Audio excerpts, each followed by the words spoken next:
Good morning students. आज हम class 11 trigonometry का लेक्चर नंबर 6 लेकर आए हैं और आज हम लोग पढ़ेंगे generalised definition of trigonometric ratios. Trigonometric ratios आप जानते होंगे, है ना, 10th क्लास में इसके बारे में पढ़े होंगे। 6 गो ट्रिग्नोमेट्रिक रेशियोज होता है, sin theta, cos theta, tan theta, cot theta, sec theta, cosec theta. तो ये 6 ट्रिग्नोमेट्रिक रेशियोज होता है। तो आज हम लोग पढ़ेंगे ट्रिग्नोमेट्रिक रेशियोज का जनरलाइज्ड डेफिनेशन, है ना। कि जनरलाइज्ड डेफिनेशन कहने का मतलब क्या हुआ, इसे आप समझिएगा। जैसे देखिए, आप क्लास 10th में पढ़ते हैं, है ना, 10th क्लास में पढ़ते हैं कि जैसे मान लीजिए कि ये कोई राइट एंगल ट्रायंगल है, यहाँ पे एंगल बन रहा है 90 डिग्री, और मान लीजिए कि ये वाला एंगल थीटा है, तो थीटा के सामने वाला साइड एक परपेंडिकुलर हो जाता है 90 डिग्री के सामने हाइपोटेनस, जो बच गया ई बेस। अब सुनिए, अब फॉर्मूला पढ़ते हैं कि sin theta equal to perpendicular by hypotenuse, cos theta equal to base by hypotenuse, tan theta equal to, है ना, परपेंडिकुलर बाय बेस, है ना। कुल मिलाकर के 6 फॉर्मूला आप पढ़ते हैं, है ना। तो आप इसमें ध्यान दीजिएगा कि जैसे आप लिख रहे हैं sin थीटा बराबर परपेंडिकुलर बाय हाइपोटेनस, तो इसमें जो थीटा होता है, ये थीटा आपका एक्यूट एंगल होता है। बात समझ रहे हैं? sin थीटा में ये जो थीटा होता है, ये आपका एक्यूट एंगल होता है। एक्यूट एंगल कहने का मतलब ये है कि ये थीटा का वैल्यू 0 डिग्री से 90 डिग्री के बीच का होता है ना। 0 डिग्री से 90 डिग्री के बीच का होता है।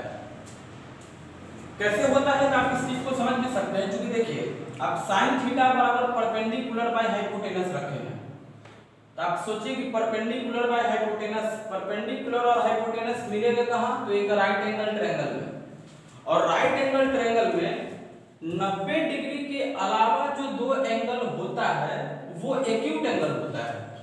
बात समझ रहे ना। और यहाँ थीटा की जगह पे होता है एक्यूट एंगल। एक्यूट एंगल मतलब जो थीटा होगा वो 0 डिग्री से 90 डिग्री के बीच में होता है। तो क्लास 10th में जो हम लोग डेफिनेशन पढ़े हैं, उसमें थीटा की जगह जो एंगल रखा जाता है वो 0 डिग्री से 90 डिग्री के बीच में होता है। जैसे आप क्लास 10th में पढ़े होंगे sin 30 डिग्री, आप देख रहे हैं ना, थीटा की जगह पे 30 डिग्री आ रहा है ना। पढ़े होंगे tan 60 डिग्री, तो थीटा की जगह पे जो एंगल आ रहा है वो देखिए 0 से 90 डिग्री के बीच में आ रहा है, और आप इस सबका वैल्यू आसानी से, है ना, बता देते हैं। आपको मालूम होगा कि sin 30 डिग्री का वैल्यू 1/2 होता है, tan 60 डिग्री का वैल्यू √3 होता है। तो जब थीटा की जगह पे 0 से 90 डिग्री के बीच का एंगल लिखेंगे तो आप उसका वैल्यू बता दीजिएगा। अब हम ये समझने जा रहे हैं कि जब थीटा का वैल्यू 90 डिग्री से भी ज्यादा हो जाए, है ना, जैसे मान लीजिए हम ऐसा डेफिनेशन चाहते हैं जिसमें थीटा की जगह पे कोई भी एंगल रखे तो हम उसका वैल्यू आसानी से निकाल पाए, हम ऐसा डेफिनेशन चाहते हैं। फिर से बात को समझिए, हम ट्रिग्नोमेट्रिक रेशियोज का ऐसा डेफिनेशन चाहते हैं जिसमें कि थीटा की जगह पे कोई भी एंगल रख दे तो उसका वैल्यू आसानी से निकल जाए, है ना। और उसे हम लोग बोलेंगे जनरलाइज्ड डेफिनेशन। ये आपका जनरलाइज्ड डेफिनेशन नहीं है, sin थीटा बराबर परपेंडिकुलर बाय हाइपोटेनस, ये जनरल डेफिनेशन नहीं है। जनरल क्यों नहीं है आप समझ रहे होंगे, क्योंकि यहाँ पे रिस्ट्रिक्शन है, यहाँ पे कंडीशन है कि थीटा जब भी होगा 0 से 90 के बीच का ही होगा, तो ये जनरलाइज नहीं है। अब हम लोग जनरलाइज्ड डेफिनेशन पे आ रहे हैं, है ना, यानी हम लोग ऐसा डेफिनेशन सीखना चाहते हैं कि थीटा की जगह पे कोई भी एंगल रख सकते हैं और उसका वैल्यू आसानी से निकल जाए, है ना। जैसे मान लीजिए कि हमें कहीं sin 120 डिग्री का वैल्यू निकालना है,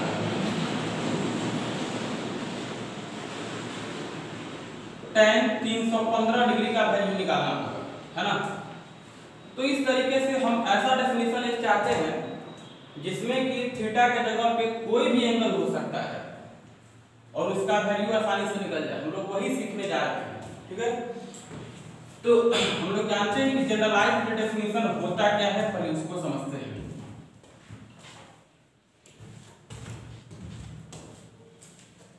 देखिए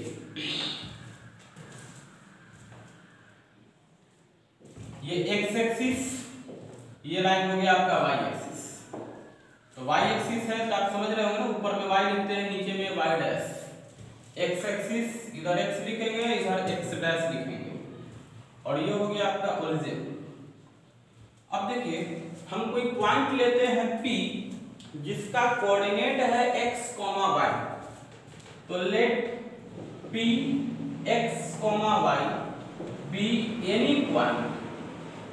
ये कोई पॉइंट लिए है ना, यानी हम एक कोई पॉइंट लिए और उस पॉइंट का कोऑर्डिनेट है x, y। और सुनिए, and r be the distance of the point P, है ना। पॉइंट को हम शॉर्ट में PT से लिखेंगे, ये चीज आप ध्यान रखिएगा, है ना। हरदम हम PT लिखेंगे तो आप समझिएगा कि वो पॉइंट लिखा हुआ है। Distance of the point from origin, देखिए क्या लिखा गया है। हम एक पॉइंट P लिए, उसका कोऑर्डिनेट x, y है, और उस पॉइंट का ओरिजिन से डिस्टेंस है r। अब देखिए हम एक पॉइंट लिए P जिसका कोऑर्डिनेट है x, y। ये एनी पॉइंट x, y कोई भी पॉइंट हो सकता है। ये जरूरी नहीं कि हम फर्स्ट क्वाड्रेंट में ही, फर्स्ट में भी हो सकता है, सेकंड में भी था, कहीं में भी कोई पॉइंट ले लिए। चलिए x, y हम एक पॉइंट ले लिए, और इस पॉइंट का ओरिजिन से डिस्टेंस है r, और यह मान लेते हैं कि पॉइंट P को ओरिजिन से मिलाने वाला जो लाइन है, ये लाइन x एक्सिस के साथ थीटा एंगल बना रहा है ना। ये भी हम मान लेते हैं कि let theta be the angle made by line OP with x axis, यानी जो लाइन OP है ना, या जो लाइन OP देख रहे हैं, यह लाइन x एक्सिस के साथ थीटा एंगल बना रहा है। तो हम चाहते हैं ट्रिग्नोमेट्रिक रेशियोज का डेफिनेशन, और आप जानते होंगे कि ट्रिग्नोमेट्रिक रेशियोज टोटल 6 होते हैं। Sine theta, cos theta, tan theta, फिर होता है कॉट थीटा, सेक थीटा और कॉसेक थीटा। हम इन सब का डेफिनेशन जानना चाहते हैं, जनरलाइज्ड डेफिनेशन, है ना। हम इन सब का ऐसा डेफिनेशन चाहते हैं जहां पे थीटा की जगह पे कोई भी एंगल रख दे और उसका वैल्यू आसानी से निकल जाए, हम ऐसा डेफिनेशन चाहते हैं। तो देखिए साइन थीटा का जनरलाइज्ड डेफिनेशन होता है y कोऑर्डिनेट, है ना, जो पॉइंट लिए हैं उसका y कोऑर्डिनेट। साइन थीटा का डेफिनेशन होता है y कोऑर्डिनेट, और नीचे होता है distance of the point from origin. ऊपर में रखना है y कोऑर्डिनेट, और नीचे होता है जो पॉइंट लिए हैं उसका ओरिजिन से डिस्टेंस। यहाँ ओरिजिन से डिस्टेंस कितना है, r है। तो साइन थीटा का definition y coordinate by r। Cos theta का डेफिनेशन होता है x कोऑर्डिनेट बाय r। जो पॉइंट लिए है उसका x कोऑर्डिनेट,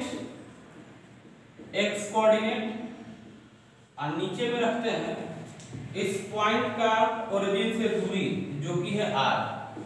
तो cos थीटा का डेफिनेशन आपको ध्यान रखना है x coordinate by r। tan theta का डेफिनेशन तो आप तो 10th क्लास में ही पढ़ के आए होंगे कि tan थीटा होता है sin theta by cos theta. sin में cos से भाग देते हैं तो हमें tan थीटा मिलता है। तो आप सोचो कि जब दोनों को डिवाइड करेंगे r से r कैंसिल हो जाएगा और बचेगा y कोऑर्डिनेट बटा x कोऑर्डिनेट। तो tan थीटा का डेफिनेशन हो जाएगा y कोऑर्डिनेट और नीचे हो जाएगा x coordinate. y coordinate by x coordinate. और बाकी के ये जो तीन हो गए ये इन्हीं का रेसिप्रोकल होता है। ये आपको अच्छी तरह से मालूम होगा 10th क्लास में कि cot थीटा tan का रेसिप्रोकल होता है। तो जब इसका रेसिप्रोकल करेंगे तो x कोऑर्डिनेट ऊपर हो जाएगा, y कोऑर्डिनेट नीचे हो जाएगा। तो cot थीटा का डेफिनेशन हो जाएगा x कोऑर्डिनेट और नीचे हो जाएगा आपका y coordinate. sec theta cos का रेसिप्रोकल होता है। तो जब हम इसका रेसिप्रोकल करेंगे तो r हो जाएगा ऊपर में और नीचे हो जाएगा x कोऑर्डिनेट, r बटा x कोऑर्डिनेट। फिर देखिए cosec थीटा sin थीटा का रेसिप्रोकल होता है। तो जब इसका रेसिप्रोकल करेंगे तो r चल जाएगा ऊपर में और नीचे में हो जाएगा y कोऑर्डिनेट। तो ये हुआ ट्रिग्नोमेट्रिक रेशियोज का जनरलाइज्ड डेफिनेशन जो आपको ध्यान रखना है। देखिए हम आपको याद करवाते हैं। sin थीटा हो गया y coordinate by r, cos theta x coordinate by r, tan theta y coordinate by x coordinate. और ये जो तीन है ये इसी सब का रेसिप्रोकल होता है। देखिए अब हम लोग जानते हैं साइन ऑफ ट्रिग्नोमेट्रिक रेशियोज, है ना। ट्रिग्नोमेट्रिक रेशियोज टोटल 6 होते हैं, ये आपको मालूम है। अब हम उसका साइन देखने जा रहे हैं। साइन कहने का मतलब कि पॉजिटिव या निगेटिव, है ना। साइन कहने का मतलब पॉजिटिव या निगेटिव, यानी कि कौन सा ट्रिग्नोमेट्रिक रेशियोज कब पॉजिटिव होगा कब निगेटिव होगा, ये सब चीज हम लोग समझने जा रहे हैं, है ना। तो देखिए बात को पहले समझिए। पहले होता क्या है वो चीज हम आपको बता रहे हैं, क्यों होता है उसका आपको प्रूफ बताया जाएगा, है ना। पहले होता क्या है उस चीज को हम लोग समझ जाते हैं। देखिए आप जानते होंगे कि ये फर्स्ट क्वाड्रेंट कहलाता है और फर्स्ट क्वाड्रेंट में सारा ट्रिग्नोमेट्रिक रेशियोज पॉजिटिव होता है। यानी कि फर्स्ट क्वाड्रेंट में लिखेंगे ऑल आर पॉजिटिव, है ना। ऑल कहने का मतलब कि जितना भी ट्रिग्नोमेट्रिक रेशियोज है वो सब के सब पॉजिटिव होगा। ट्रिग्नोमेट्रिक रेशियोज आप समझ रहे होंगे टोटल, है ना। 6 ट्रिग्नोमेट्रिक रेशियोज होता है, sin cos tan cot sec cos x। तो फर्स्ट क्वाड्रेंट में सब के सब ट्रिग्नोमेट्रिक रेशियोज पॉजिटिव होगा। इस बात का मतलब ये है, जैसे मान लीजिए कि 6 ट्रिग्नोमेट्रिक रेशियोज होता है, sin theta cos theta tan theta cot theta sec theta and cosec theta. ये 6 ट्रिग्नोमेट्रिक रेशियोज होता है, ये आपको मालूम है। तो हम यहाँ लिखे हैं, देखिए फर्स्ट क्वाड्रेंट में ऑल आर पॉजिटिव। इस बात का मतलब ये हुआ कि अगर ट्रिग्नोमेट्रिक रेशियोज के साथ फर्स्ट क्वाड्रेंट का एंगल रहेगा तब उसका वैल्यू पॉजिटिव आएगा। जैसे sin थीटा है तो यदि थीटा के जगह पे फर्स्ट क्वाड्रेंट का कोई एंगल रहेगा तब इसका वैल्यू पॉजिटिव आएगा, है ना। किसी भी ट्रिग्नोमेट्रिक रेशियोज के साथ, क्योंकि यहाँ क्या लिखा है ऑल आर पॉजिटिव, यानी कोई भी, तो किसी भी ट्रिग्नोमेट्रिक रेशियोज के साथ फर्स्ट क्वाड्रेंट का एंगल रहेगा तो उसका वैल्यू पॉजिटिव होगा। जैसे मान लीजिए कि हम आपको कहते हैं भाई साइन 20 डिग्री बताइए पॉजिटिव होगा कि निगेटिव होगा, तो आपको सोचना है कि ये 20 डिग्री किस क्वाड्रेंट में आता है। तो हम देखें कि भाई 20 डिग्री फर्स्ट क्वाड्रेंट में आता है और फर्स्ट क्वाड्रेंट में ऑल आर पॉजिटिव, यानी सब पॉजिटिव होता है। इसका मतलब कि इसका वैल्यू पॉजिटिव होगा। अब क्या होगा वो तो बात की बात है, लेकिन इसका वैल्यू पॉजिटिव होगा। जैसे मान लीजिए हम आपको कहते हैं कि tan 75 डिग्री का वैल्यू कैसा होगा, पॉजिटिव होगा कि निगेटिव होगा। तो आपको सोचना है भाई 75 डिग्री किस क्वाड्रेंट में आएगा। तो हम देखते हैं कि 75 डिग्री फर्स्ट क्वाड्रेंट में आता है ना। तो फर्स्ट क्वाड्रेंट में आता है और फर्स्ट क्वाड्रेंट में ऑल आर पॉजिटिव, इसका मतलब कि इसका वैल्यू हो जाएगा पॉजिटिव। क्या होगा बात की बात है, लेकिन इसका वैल्यू पॉजिटिव होगा। देखिए हम लेक्चर नंबर 4 और लेक्चर नंबर 5 में बता चुके हैं आपको कि कौन सा एंगल किस क्वाड्रेंट में आता है ये डिसाइड करना आपको सिखा दिए, है ना। तो जो लोग नहीं देखे हैं आप पहले लेक्चर नंबर 4 और 5 देख ले, तब जाकर के आपको आगे का कॉन्सेप्ट क्लियर होगा। तो ये आपको ध्यान रखना है, फर्स्ट क्वाड्रेंट में सारा ट्रिग्नोमेट्रिक रेशियोज पॉजिटिव होगा। इसका मतलब ये हुआ कि यदि ट्रिग्नोमेट्रिक रेशियोज के साथ फर्स्ट क्वाड्रेंट का एंगल रहेगा तो उसका वैल्यू पॉजिटिव होगा। फिर आते हैं सेकंड क्वाड्रेंट में, तो सेकंड क्वाड्रेंट में केवल साइन थीटा और कॉसेक थीटा ये दोनों पॉजिटिव होगा, है ना। सेकंड क्वाड्रेंट में ध्यान रखना है साइन थीटा और cosec theta are positive. Second quadrant में केवल साइन और कॉसेक ही पॉजिटिव होगा, इसके अलावा जो 4 ट्रिग्नोमेट्रिक रेशियोज बच गए वो नेगेटिव हो जाएगा। यानी बात तो समझिए, यदि साइन और कॉसेक के साथ सेकंड क्वाड्रेंट का एंगल रहेगा तो उसका वैल्यू पॉजिटिव आएगा, और बाकी अदर ट्रिग्नोमेट्रिक रेशियोज के साथ यदि सेकंड क्वाड्रेंट का एंगल रहेगा तो उसका वैल्यू नेगेटिव हो जाएगा। जैसे कहने का मतलब क्या है समझिए, हम लिखे भाई साइन 110 डिग्री, तो आप सोचो 110 डिग्री किस क्वाड्रेंट में आता है, तो 110 डिग्री आपका सेकंड क्वाड्रेंट में आता है।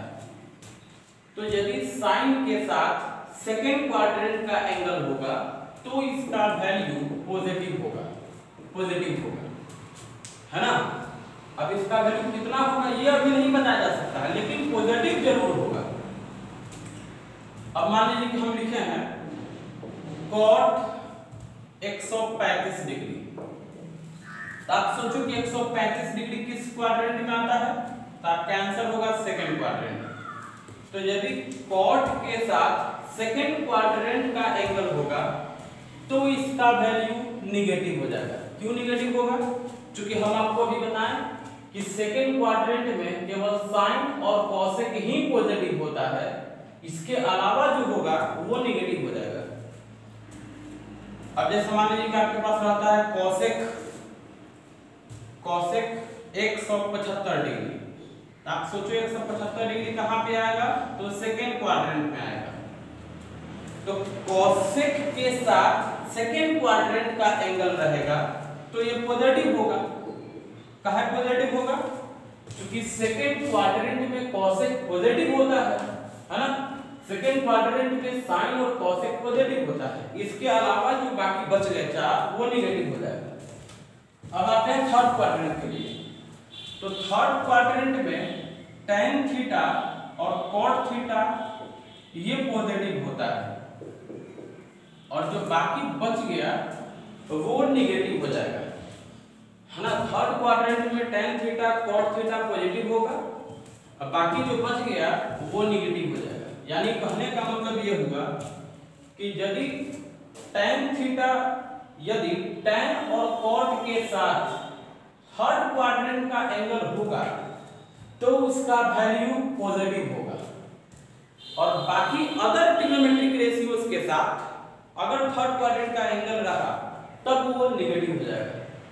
फिर से बात सुनिए, tan और cot के साथ थर्ड क्वाड्रेंट का एंगल होगा तब उसका वैल्यू पॉजिटिव होगा, है ना।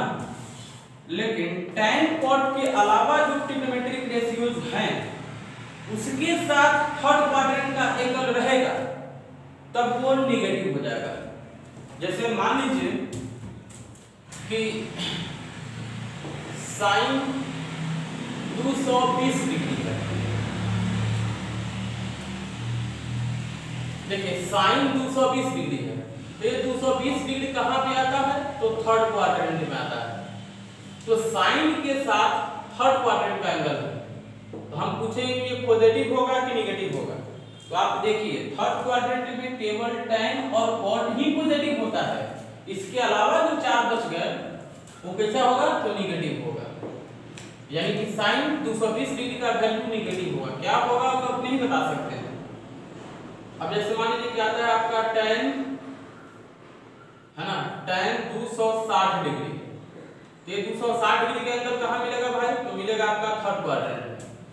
अब थर्ड क्वाड्रेंट में मिलेगा तो अगर tan के साथ थर्ड क्वाड्रेंट का एंगल रहेगा तब वो पॉजिटिव होगा, तब वो पॉजिटिव होगा। क्योंकि हम देख रहे हैं कि थर्ड क्वाड्रेंट में tan और cot पॉजिटिव होगा, बाकी अदर नेगेटिव होगा। अब आते हैं फोर्थ क्वाड्रेंट में। तो फोर्थ क्वाड्रेंट में जो बच गया, sin cosec लिख दिए, tan cot लिख दिए, तो भाई बच कौन गया? तो बच गया आपका cos थीटा और sec थीटा।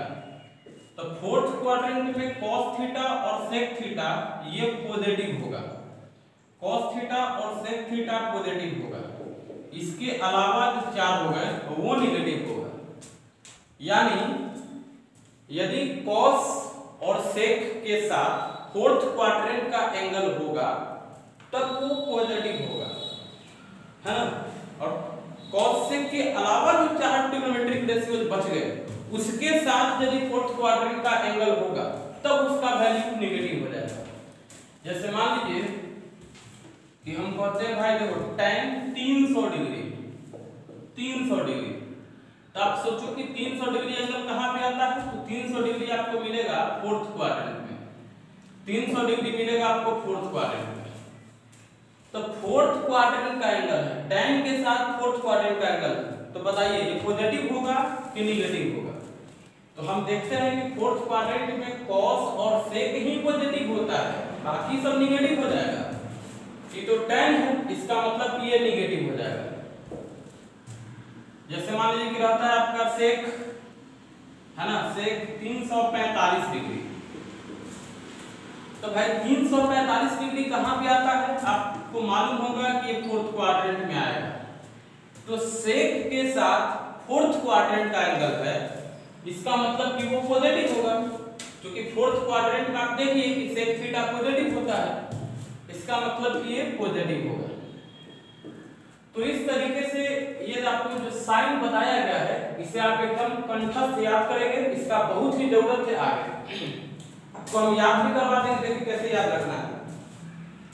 फर्स्ट क्वाड्रेंट में तो दिमाग नहीं लगाना है, ऑल आर पॉजिटिव, है ना। फर्स्ट क्वाड्रेंट में ऑल आर पॉजिटिव माने सब पॉजिटिव होगा, जो भी है sin cos tan cot sec cosec जितना भी ट्रिग्नोमेट्रिक रेशियो है सब के सब फर्स्ट क्वाड्रेंट में पॉजिटिव होगा। अब सेकंड क्वाड्रेंट में आते हैं, है ना। तो देखिए आप सेकंड जब लिखते हैं तो सेकंड का पहला लेटर होता है s, सेकंड का पहला लेटर s, और s मतलब साइन, है ना, s मतलब साइन। तो सेकंड क्वाड्रेंट में साइन, ऐसे याद रखने का तरीका है। सेकंड क्वाड्रेंट में साइन, और जब साइन पॉजिटिव होगा तो साइन का रेसिप्रोकल cosec भी पॉजिटिव होगा, क्योंकि हम लोग जानते हैं कि कोई नंबर अगर पॉजिटिव है तो उसका रेसिप्रोकल भी पॉजिटिव होगा। तो सेकंड क्वाड्रेंट में साइन पॉजिटिव, और साइन पॉजिटिव तो उसका रेसिप्रोकल cosec भी पॉजिटिव।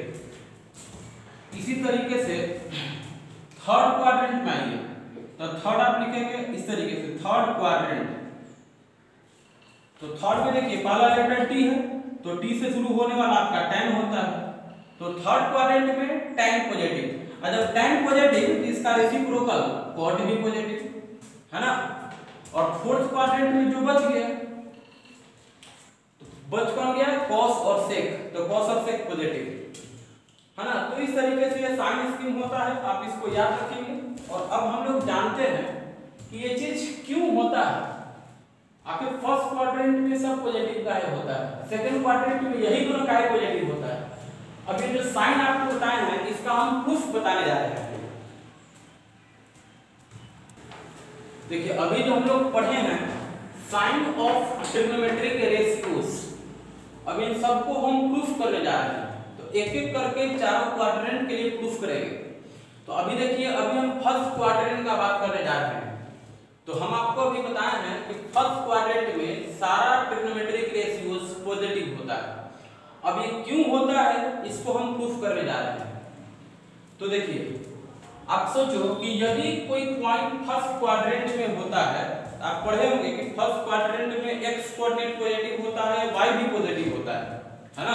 फर्स्ट क्वाड्रेंट में x पॉजिटिव, y भी पॉजिटिव, सेकंड क्वाड्रेंट में x negative, y positive, third quadrant में x negative, y negative, and fourth quadrant में x पॉजिटिव, y नेगेटिव। तो इस तरीके से आपको मालूम होगा। तो अभी हम फर्स्ट क्वाड्रेंट का बात करने जा रहे हैं। तो फर्स्ट क्वाड्रेंट में देखिए x पॉजिटिव होगा, x मतलब हो गया x कोऑर्डिनेट, और y कोऑर्डिनेट भी पॉजिटिव होगा, और r तो हमेशा पॉजिटिव होगा, क्योंकि हम आपको अभी बताए थे r का मतलब क्या होता है, r का मतलब होता है distance of point P from origin. r का मतलब ये आपको बताया था कि distance of point P from origin, यही होता है r। आप देख रहे हैं ना, ये डिस्टेंस है, r मतलब कि डिस्टेंस, और डिस्टेंस हमेशा का होता है पॉजिटिव होता है, डिस्टेंस कभी निगेटिव नहीं होता है। तो r का वैल्यू हमेशा पॉजिटिव होता है। तो आप देखिए sin थीटा का डेफिनेशन होता है y कोऑर्डिनेट बाय r। अभी हम आपको जनरलाइज्ड डेफिनेशन बताए थे इसके पहले। तो sin थीटा का डेफिनेशन आपको बताया गया था, sin थीटा होता है y कोऑर्डिनेट बाय r। और यहाँ बात चल रहा है फर्स्ट क्वाड्रेंट का, तो फर्स्ट क्वाड्रेंट में आप देखिए कि y कोऑर्डिनेट कैसा होगा, तो पॉजिटिव होगा। अच्छा, बट्टा r कैसा होगा भाई, r तो हमेशा पॉजिटिव है, तो y कोऑर्डिनेट पॉजिटिव है, r भी पॉजिटिव है, तो ऊपर में पॉजिटिव नीचे में पॉजिटिव, तो पॉजिटिव बाय पॉजिटिव आंसर कैसा आएगा, आंसर आपका पॉजिटिव ही आएगा, है ना। एक पॉजिटिव नंबर में दूसरे पॉजिटिव नंबर से भाग देंगे तो क्या मिलेगा भाई, पॉजिटिव नंबर मिलेगा। उसी तरीके से आप cos थीटा पे आते हैं, तो फर्स्ट क्वाड्रेंट में देखिए cos थीटा का डेफिनेशन होता है x कोऑर्डिनेट बाय r। अब फर्स्ट क्वाड्रेंट का बात है तो x कोऑर्डिनेट तो पॉजिटिव ही होगा और r तो पॉजिटिव होता ही है, और पॉजिटिव पॉजिटिव आंसर पॉजिटिव ही आएगा। और tan थीटा में देखिए y coordinate by x coordinate होता है ना, y coordinate by x coordinate. तो फर्स्ट क्वाड्रेंट में y coordinate positive, x coordinate भी पॉजिटिव, और पॉजिटिव पॉजिटिव पॉजिटिव ही हो जाएगा। उसी तरीके से cot थीटा होता है x कोऑर्डिनेट बटा y कोऑर्डिनेट, और फर्स्ट क्वाड्रेंट में x coordinate positive, y coordinate भी पॉजिटिव, अब पॉजिटिव में पॉजिटिव से भाग देंगे तो आंसर पॉजिटिव आएगा। sec थीटा देखिए r बटा x कोऑर्डिनेट, तो r पॉजिटिव होता ही है हमेशा। अब फर्स्ट क्वाड्रेंट है तो x भी पॉजिटिव होगा, और पॉजिटिव में पॉजिटिव से भाग देंगे तो आंसर पॉजिटिव ही आएगा। एंड cosec थीटा होता है r बटा y कोऑर्डिनेट, तो r तो पॉजिटिव है ये है, और y कोऑर्डिनेट भी पॉजिटिव होगा फर्स्ट क्वाड्रेंट में, अब पॉजिटिव में पॉजिटिव से भाग देंगे तो आंसर पॉजिटिव आएगा, है ना। तो इस तरीके से हम देख के आ रहे हैं कि फर्स्ट क्वाड्रेंट के लिए सबका वैल्यू हमें पॉजिटिव मिल रहा है, तो इसी वजह से यहाँ लिखा जाता है कि फर्स्ट क्वाड्रेंट में ऑल आर पॉजिटिव। अब हम आपको आते हैं सेकंड क्वाड्रेंट के लिए। Second quadrant, for second quadrant, तो आपको मालूम होगा सेकंड क्वाड्रेंट में x नेगेटिव हो जाता है और y पॉजिटिव ही रहता है, ये चीज आपको मालूम होगा, है ना। आप लिखते चलिएगा, हम इसी में मिटा करके काम करते चलेंगे। ये फर्स्ट क्वाड्रेंट वाला जो पीछे बताया उसको आप पहले लिख लीजिएगा, फिर सेकंड क्वाड्रेंट वाले में आइएगा, हम इसी में मिटा करके अपना काम करेंगे। देखिए सेकंड क्वाड्रेंट के लिए आपको मालूम होगा कि x कोऑर्डिनेट नेगेटिव हो जाता है और y कोऑर्डिनेट पॉजिटिव हो जाता है, और r तो हमेशा पॉजिटिव है ही, इसको क्वाड्रेंट से मतलब नहीं है। अब हम आते हैं sin थीटा पे। देखिए तो sin थीटा होता है y कोऑर्डिनेट बटा r, y कोऑर्डिनेट बटा r। तो हम देख क्या रहे हैं कि y का वैल्यू पॉजिटिव और r तो पॉजिटिव है ये, अब पॉजिटिव में पॉजिटिव से भाग देंगे तो आंसर कैसा आएगा, पॉजिटिव आएगा। cos थीटा देखिए x coordinate by r, x coordinate negative होता है और r कैसा है, पॉजिटिव है, तो नेगेटिव में पॉजिटिव से भाग देंगे तो क्या मिलेगा भाई, नेगेटिव मिलेगा। tan थीटा देखिए y बटा x, तो y हो जाएगा पॉजिटिव और x हो जाएगा नेगेटिव, तो प्लस माइनस आंसर क्या आएगा, माइनस में आएगा। उसी तरीके से आप ऐसे भी सोच सकते हैं कि देखो भाई जब tan नेगेटिव हुआ तो tan का रेसिप्रोकल cot भी नेगेटिव हो जाएगा, है ना। पॉजिटिव का रेसिप्रोकल पॉजिटिव होगा और नेगेटिव का रेसिप्रोकल नेगेटिव होगा। तो हम इस चीज को ऐसे भी सोच सकते हैं कि जब tan नेगेटिव हुआ तो tan का रेसिप्रोकल cot भी नेगेटिव हो ही जाएगा, नेगेटिव हो जाएगा, और नहीं तो है ना। ऐसे भी सोच सकते हैं कि x कोऑर्डिनेट देखिए, x कोऑर्डिनेट नेगेटिव, नीचे में y कोऑर्डिनेट, तो y कोऑर्डिनेट पॉजिटिव, तो नेगेटिव बटा पॉजिटिव नेगेटिव आएगा, है ना। तो ऐसा करने से बढ़िया सीधे आप रेसिप्रोकल सोच लीजिए। अब सेक थीटा पे आते हैं, तो सेक कॉस का रेसिप्रोकल होता है, तो कॉस जब निगेटिव है तो इसका रेसिप्रोकल सेक भी निगेटिव हो ही जाएगा। कॉसेक थीटा पे आते हैं, तो कॉसेक साइन का रेसिप्रोकल होता है, और साइन थीटा पॉजिटिव है तो कॉसेक थीटा भी पॉजिटिव हो जाएगा। तो आप देख क्या रहे हैं कि सेकेंड क्वाड्रेंट के लिए साइन थीटा पॉजिटिव आया और कॉसेक थीटा पॉजिटिव आया। इसके अलावा जो चार बच गया ये सब के सब निगेटिव है। तो यही चीज यहाँ पे बताया गया है कि सेकेंड क्वाड्रेंट में साइन और कॉसेक पॉजिटिव, अब बाकी के जो चार बच गए वो निगेटिव। ये आप लिखते चलिएगा। अब हम थर्ड क्वाड्रेंट के लिए आ रहे हैं। फॉर थर्ड क्वाड्रेंट आप लिखते जरूर चलेंगे। तो देखिएगा थर्ड क्वाड्रेंट में आपको मालूम होगा कि x भी निगेटिव होता है और y भी निगेटिव होता है, और r तो पॉजिटिव है, इसको क्वाड्रेंट से कोई लेना देना नहीं है। अब देखिए हम लोग डेफिनेशन पढ़ते हैं sin थीटा बराबर y कोऑर्डिनेट बाई r। तो आप देखिए तो y कोऑर्डिनेट कैसा होगा, निगेटिव होगा, r का वैल्यू पॉजिटिव होगा। निगेटिव बाई पॉजिटिव आंसर कैसा आएगा, निगेटिव, है ना। माइनस प्लस माइनस देगा। cos theta x coordinate by r, x कैसा है भाई, निगेटिव है, r कैसा है, पॉजिटिव है। माइनस प्लस माइनस आंसर आएगा। tan थीटा होता है y कोऑर्डिनेट बटा x कोऑर्डिनेट। तो आप देखो तो y कोऑर्डिनेट निगेटिव है, x कोऑर्डिनेट भी निगेटिव है, माइनस माइनस प्लस, है ना। माइनस माइनस कट जाएगा, आंसर आएगा प्लस में। और सोचो जब tan थीटा पॉजिटिव हुआ तो tan का रेसिप्रोकल cot भी पॉजिटिव हो जाएगा। फिर देखिए sin थीटा निगेटिव हुआ तो sin थीटा का रेसिप्रोकल cosec थीटा भी निगेटिव हो जाएगा। निगेटिव का रेसिप्रोकल निगेटिव, अब पॉजिटिव का रेसिप्रोकल पॉजिटिव। देखिए cos थीटा निगेटिव तो cos का रेसिप्रोकल sec थीटा भी निगेटिव हो जाएगा। तो आप देख क्या रहे हैं कि थर्ड क्वाड्रेंट के लिए tan थीटा और cot थीटा पॉजिटिव मिल रहा है, लेकिन बाकी के जो चार बच गए वो निगेटिव है। तो यही आपको बताया गया है कि थर्ड क्वाड्रेंट में tan theta cot theta positive होगा, बाकी जो बच गया वो सब निगेटिव होता है। अब आते हैं फोर्थ क्वाड्रेंट के लिए, आप इसे नोट कर लीजिएगा। अब आते हैं फोर्थ क्वाड्रेंट के लिए। फोर्थ क्वाड्रेंट के लिए तो फोर्थ क्वाड्रेंट में आपको मालूम होगा कि x कोऑर्डिनेट पॉजिटिव होता है और y कोऑर्डिनेट निगेटिव होता है, और r तो हमेशा पॉजिटिव होगा ही, इसको क्वाड्रेंट से मतलब नहीं। तो अब देखिए आप sin थीटा का डेफिनेशन होता है y coordinate by x coordinate, sorry y coordinate by r, y coordinate by r। तो आप देखिए कि y कोऑर्डिनेट कैसा है, निगेटिव है, r कैसा है, पॉजिटिव है, और माइनस प्लस आंसर आएगा माइनस में। उसी तरह से cos थीटा देखिए x coordinate by r, x coordinate कैसा है तो पॉजिटिव है, r कैसा होगा, पॉजिटिव होगा, पॉजिटिव पॉजिटिव पॉजिटिव आएगा। tan थीटा होता है y कोऑर्डिनेट बटा x कोऑर्डिनेट। अब देखो भाई y कोऑर्डिनेट कैसा है, निगेटिव है, x कैसा है, पॉजिटिव है, माइनस प्लस माइनस, है ना। अब इसी तरह से रेसिप्रोकल सोच सकते हैं कि जब tan थीटा माइनस में आया तो tan का रेसिप्रोकल cot भी माइनस में आएगा। फिर देखो cos थीटा प्लस में आया, पॉजिटिव है, तो cos का रेसिप्रोकल sec थीटा पॉजिटिव हो जाएगा। sin थीटा निगेटिव है तो sin का रेसिप्रोकल cosec थीटा निगेटिव हो जाएगा।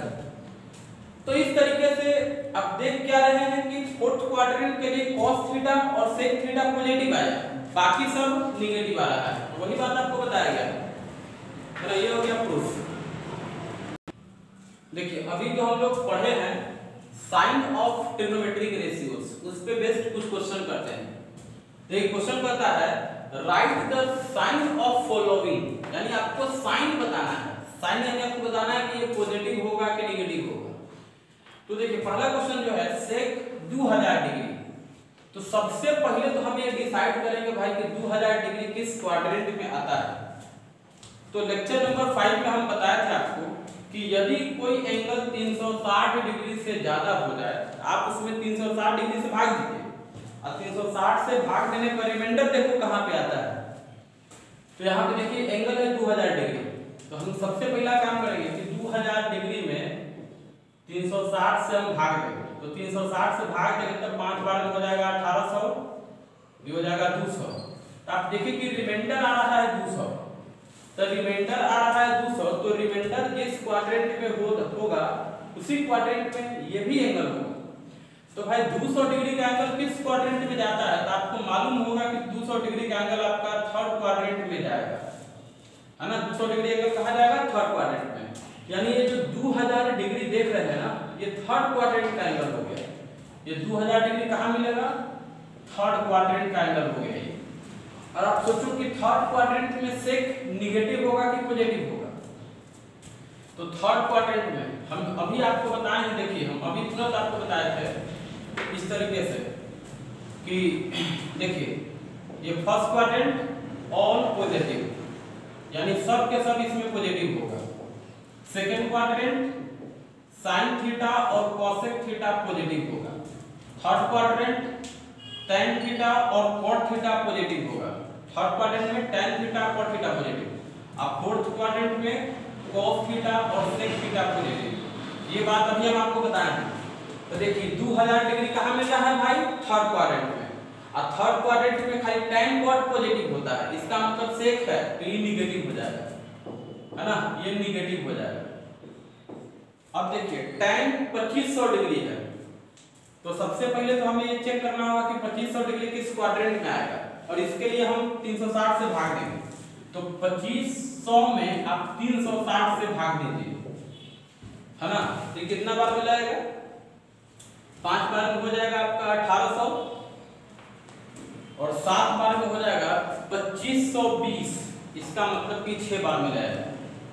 और 6 बार में लगाइएगा, है ना, तो 6 बार में लगाइए तो ये हो जाएगा आपका 0, 6 6 36 के 6 50 6 दिया 18 18 3 21 2160। और जब आप घटाइएगा ये हो जाएगा 0 4 और ये 3 340, रिमाइंडर आ गया 340। तो भाई ये रिमाइंडर कहाँ पे जा रहा है, तो आपको मालूम होगा कि 340 डिग्री का एंगल फोर्थ क्वाड्रेंट में होता है। 340 डिग्री कहाँ बनता है, फोर्थ क्वाड्रेंट में। इसका मतलब जो 2500 डिग्री एंगल है ये आपको फोर्थ क्वाड्रेंट में मिलेगा, है ना, ये आपको फोर्थ क्वाड्रेंट में मिलेगा। और अब हम लोग ये देखते हैं कि फोर्थ क्वाड्रेंट में cos और sec पॉजिटिव होता है, इसका मतलब कि tan है तो निगेटिव हो जाएगा, ये निगेटिव हो जाएगा। अब देखिए cosec -3020 डिग्री, तो 3020 डिग्री देखिए माइनस, हम आपको बताए थे कि जब कोई एंगल -360 से कम हो जाए तो आप उसमें -360 से डिवाइड करके और रिमाइंडर देखिए कि कहाँ पे जा रहा है। तो ये -3020 है, तो इसमें हम -360 से भाग देंगे, -3020, तो इसमें आप डिवाइड करिए -360 से। तो यदि 7 बार में लगाएंगे तो 2520 आएगा, 8 बार में लगाएंगे तो 25 20 और 360, यानी हो जाएगा आपका 6 2 8 2880 हो जाएगा, है ना। तो 2880 यानी कि आपको लगेगा 8 बार में, 8 बार में। तो 8 बार में जब लगाइएगा तो 2880 माइनस में हो जाएगा आपका 2880। अभी माइनस करेंगे तो यहाँ पे प्लस हो जाएगा, साइन बदल देना होता है, 0 में से 0 यानी कि 0, 12 में से 8 4 और 9 में से 8 1, यानी कि -140, है ना, -140। अब ये -140 आएगा कहाँ भाई, तो -140 कहाँ पे जाएगा आप सोचिए, -140 हो गया 240 आएगा 2800 129 ठीक है, -140। तो सोचो भाई -140 कहाँ पे जाएगा, तो देखो जब माइनस में रहता है तो हम आपको इस तरीके से बताए थे कि ये हो जाएगा 0, ये हो जाएगा -90 डिग्री, ये -180 डिग्री, ये -270 डिग्री, ये -360 डिग्री, इस तरीके से बताया था आपको। तो देखो भाई रिमाइंडर आ रहा है -140, तो -140 कहाँ पे जाएगा, आप देखिए -140 जाएगा -180 और -90 के बीच में, है ना, -140 कहाँ जाएगा? तो -180 और -90 के बीच में, यानी क्वाड्रेंट कौन सा हो गया? Third quadrant. यानी जो 3020 डिग्री आप देख रहे हैं ये आपको थर्ड क्वाड्रेंट में मिलेगा, थर्ड क्वाड्रेंट में मिलेगा। और जब थर्ड क्वाड्रेंट में मिलेगा तो आप यहाँ पे आ जाइए थर्ड क्वाड्रेंट में। tan theta cot theta positive होता है, इसका मतलब कि ये कोसेक है तो निगेटिव हो जाएगा। अच्छा, अब देखिए यहाँ पे जो एंगल्स लिखे हुए हैं ये रेडियन में है, तो रेडियन में है तो हम आपको बताए थे कि सबसे पहले डिग्री में चेंज कर लीजिए। अगर एंगल रेडियन में रहे तो डिग्री में चेंज कर लीजिए, और डिग्री चेंज करने के लिए 180/पाई गुना करते हैं। तो देखिए यहाँ पे 61π/6 है, एंगल में देख रहे हैं ना 61π/6, इसको हम बदलने जा रहे हैं डिग्री में। तो 61π/6 में मल्टीप्लाई कर देंगे 180/पाई।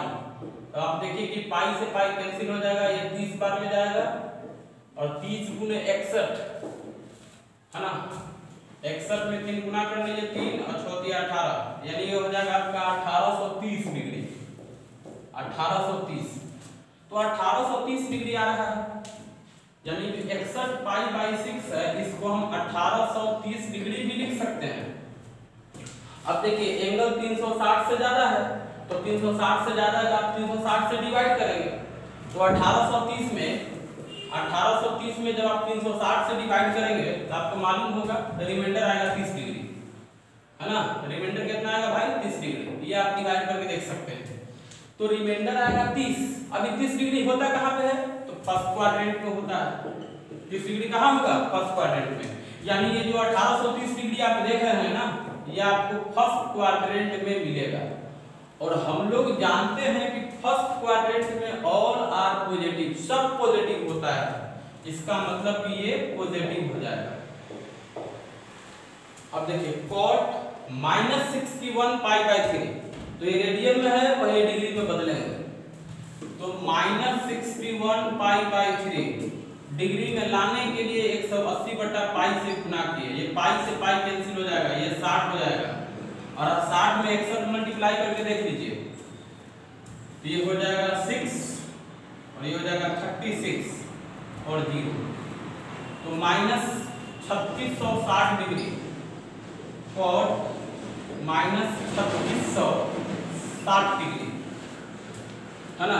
अब देखिए, अब हम इसमें -360 से डिवाइड करेंगे, तो जब -360 से डिवाइड करेंगे, देखिए -3660 है और हम इसमें -360 से डिवाइड करने जा रहे हैं, तो जब डिवाइड करिएगा तो 10 बार में लगेगा और हो जाएगा -3600, और रिमाइंडर आ जाएगा -60। ये -60 कहाँ पे चल जाएगा? तो -60 आपको मालूम होगा कि फोर्थ क्वाड्रेंट में जाता है ना, आपको मालूम होगा। देखिए ये 0 डिग्री और ये होता है -90 डिग्री, तो -90 या 0 के बीच में आएगा। तो क्वाड्रेंट कौन सा हो गया भाई? फोर्थ क्वाड्रेंट हो गया। तो ये जाएगा आपका फोर्थ क्वाड्रेंट में, ये जाएगा फोर्थ क्वाड्रेंट में, ये आपको मिलेगा फोर्थ क्वाड्रेंट में। और आप सोचिए कि फोर्थ क्वाड्रेंट में क्या होता है? तो फोर्थ क्वाड्रेंट में cos और sec पॉजिटिव, बाकी सब निगेटिव, तो यहाँ पे तो cot है, इसका मतलब कि ये निगेटिव हो जाएगा। उसी तरीके से 45π/4 है, आप इसको पहले चेंज करिए, 45π/4 है ना, ये रेडियन में है, इसको डिग्री में पहले बदलिए। देखिए 45π/4, इसमें हम 180/पाई गुना कर लेंगे, तो ये पाई से पाई कैंसिल हो जाएगा और ये 45 हो जाएगा। तो 45 गुने 45, इसको आप गुना कर लेंगे, 45 और 45 गुना करिए, तो ये हो जाएगा 225 और ये हो जाएगा आपका 180, 5 2 18 2 20, 2025 है ना, 2025। तो यानी कि ये हो गया आपका, देखिए 2025 डिग्री, 2025 डिग्री। अभी 2025 डिग्री होता कहाँ पे है? तो इसके लिए आप 360 से डिवाइड करिए, और जब 360 से डिवाइड करेंगे तो रिमाइंडर हो जाएगा 225 डिग्री। 360 से डिवाइड करने पे रिमाइंडर कितना आएगा? 225 डिग्री। अभी सोचो भाई 225 डिग्री होगा कहाँ पे, तो 225 डिग्री आपको थर्ड क्वाड्रेंट में होता है। तो ये जो एंगल आप देख रहे हैं ना 225 डिग्री, ये आपको मिलेगा थर्ड क्वाड्रेंट में। ये एंगल मिलेगा कहाँ पे, तो थर्ड क्वाड्रेंट में मिलेगा। और थर्ड क्वाड्रेंट में कॉस है, कॉस। तो थर्ड क्वाड्रेंट में देखो कि tan कॉट पॉजिटिव होता है, इसका मतलब कि जो कॉस है ये निगेटिव हो जाएगा। तो इस तरीके से हम लोग साइन डिसाइड कर सकते हैं कि कब पॉजिटिव होगा कब नेगेटिव होगा। आज के लिए इतना ही, बाकी हम अगली क्लास में आपको डिस्कस करेंगे। ठीक है।